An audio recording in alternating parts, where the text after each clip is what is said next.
This is Ask an Expat with Marcus and Matt from An Expat's Russia, where we answer your questions about what it's like to live, work, and travel in Russia. Hey everyone, in this video we're going to discuss the best and worst parts of teaching English in Russia. Now the best is that you can make a lot of money fairly quickly, and the worst part is that you'll hit a ceiling just over a short period of time. And so Matt, go into kind of how you would make money fast and how fast. Sure. Well, I think there's really, if you don't have any skills or qualifications, a regular day job is not going to get you very far in Russia, especially if you don't speak Russian.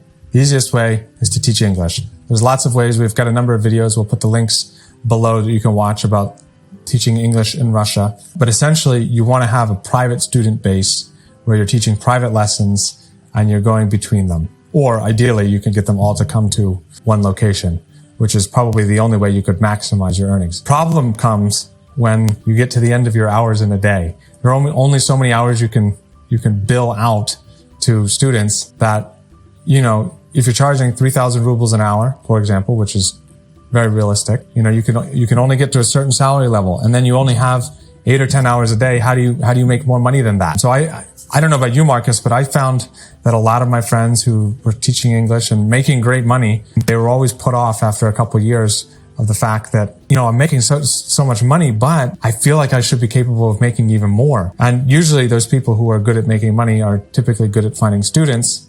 And one of the things I think that they overlook is that you can go and open your own English school or your own English teaching company and maybe hire out teachers and take a cut of an unlimited number of students. That was my observation. I was put off of English teaching far before I made a lot of money, but I think you and I discussed, I think it's quite reasonable to be able to make $5,000 or $6,000 US a month in just 6 to 12 months after arriving in Russia. Right. I definitely think that's attainable.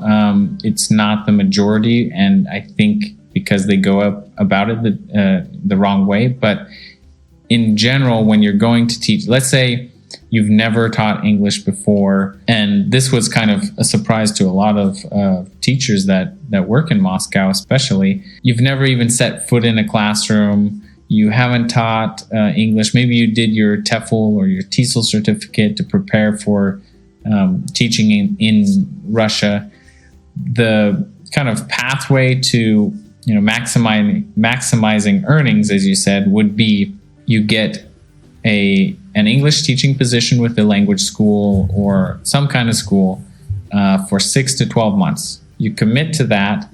You don't make very much, but you have all your costs covered. And basically within that 6 to 12 months, you learn how to present material. You learn how to manage a classroom.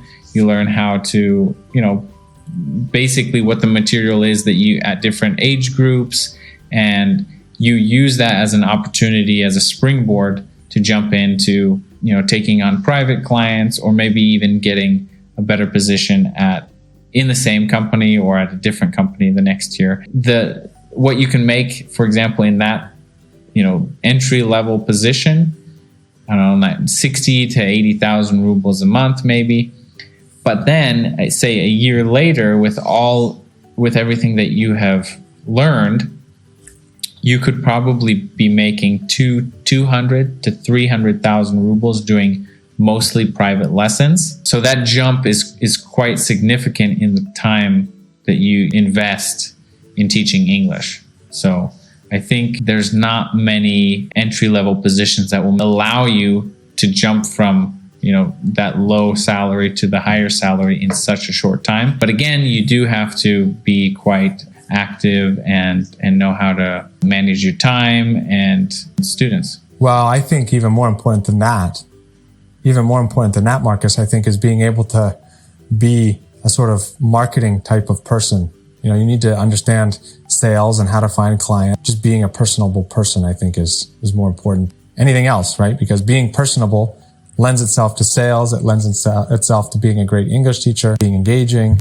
I mean, I think the best thing you can do is just be, you know, enthusiastic, and you know, you'll end up in a good place. One of the things I just wanted to point out real quick as well is that what put me off of English teaching was actually the proposition that if I keep doing this and I get enough private clients, I will be making way more than I can make at a professional job getting real sort of career experience.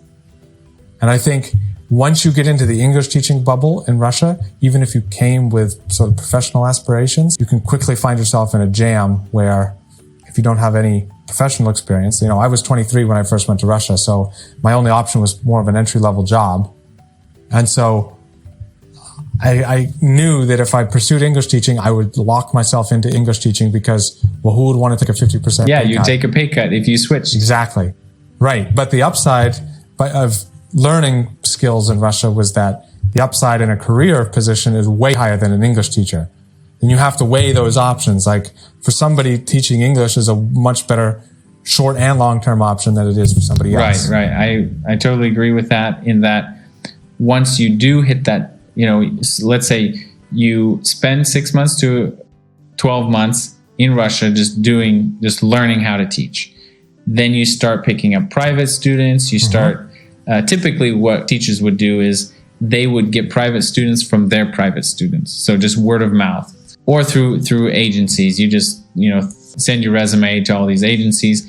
You start getting more private lessons. And then once you've been doing that for, another 6 to 12 months, you could do that. Many people have done it for years and years, but they hit that ceiling where they're making, 400,000, 500,000 rubles per month. Maybe they're, governor or governess in an elite family.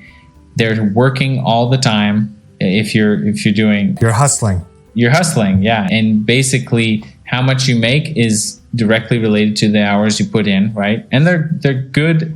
It's a good hourly rate. It's high. But then you're thinking, how can I, grow even more? I'm doing the same thing year after year or month after month. How can you grow? You either have to switch completely, like you mentioned, go into a different field, or and that's typically, you take a pay cut, or you open, an English school or something like that. And that's not everyone's cup of tea. So that's the biggest, that's the worst part about it, is where you get to a point and you're like, okay, where do I go from here?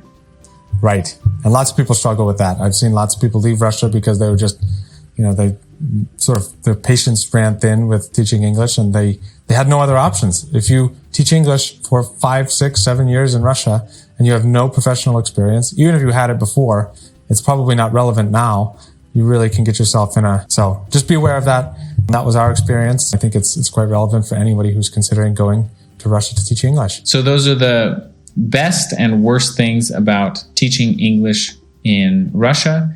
You can make money quickly, but you also hit a ceiling quickly. So that was our experience. Share your experience in the comments below, and we'll see you in another video.